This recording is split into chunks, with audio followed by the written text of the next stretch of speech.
నేను ఎప్పుడు బాగుపడతానో నాకు ఎప్పుడు వస్తుందో గుర్తింపు. ఇప్పుడు కాకుంటే ఇంకెప్పుడు వస్తుంది నాకు సక్సెస్? ఏజ్ మొత్తం అయిపోతున్నది, ఇంకెప్పుడు వచ్చేది విజయం?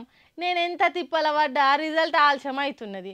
ఎన్నో ఏళ్ళ నుంచి షాకిర్ చేస్తున్నా, అయినా నాకు మంచి గుర్తింపు వస్తలేదు. సక్సెస్ లేకుండానే చచ్చిపోతానా అని బాధపడేటోళ్ళు ఒకసారి ఈ వార్త తినాల్సిందే. పని మాత్రమే మన చేతులు ఉంటుంది, ఫలితం వేరేటోళ్ళు నిర్ణయిస్తారనేది తెలిసే కదా.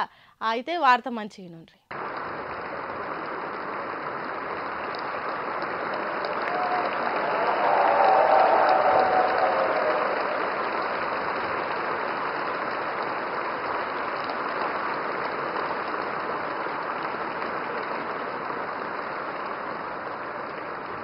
తొంభై 96 ఏండ్లకు వచ్చింది గుర్తింపిగో గీ అమ్మకు. సెంటర్ సర్కార్ పిలిచి పద్మశ్రీ అవార్డు ఇచ్చింది. ఈ పండు ముసలమ్మ పేరు దొడ్డ బాలప్ప షిల్లె క్యాతరా అంట. కర్ణాటక రాష్ట్రంలో తోలుబొమ్మల ఆటల మంచి పేరు గల్లామెనట. ఈమెను గోంబే ఆట అమ్మమ్మ అని కూడా పిలుస్తారట. 14 సంవత్సరాల ఏండ్ల ఈడుల తోలుబొమ్మల ఆట మొదలు పెట్టిందట ఈ ముసలమ్మ. అప్పటి నుంచి తోలుబొమ్మలు ఆడించుకుంటా రామాయణం మహాభారతాలను తనకు 84 ఏండ్లు వచ్చేదాకా చెప్పిందట. అంటే ఏకదాటిగా 70 ఏండ్లు తోలుబొమ్మలను ఆడిచ్చిందట, పాడిచ్చిందట. హాగో అంత కష్టపడ్డందుకు, అన్నేండ్లు జనానికి కథలు చెప్పినందుకు ఇగో ఇప్పుడు అంటే గోంబే ఆట అమ్మమ్మకు 96 ఏండ్లు వచ్చినాక సెంటర్ సర్కార్ గుర్తించింది అన్నట్టు.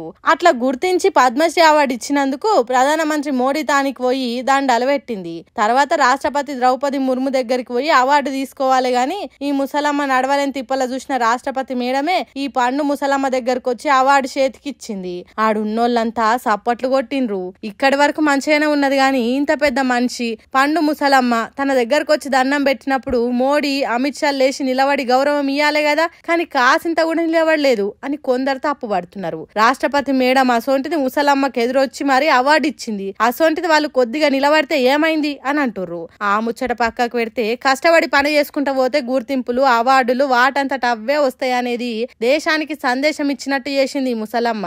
అవ్వా నువ్వు గ్రేటు అని అంటుర్రు ఈ దేశ పబ్లిక్ ముచ్చట తెలిసినాక.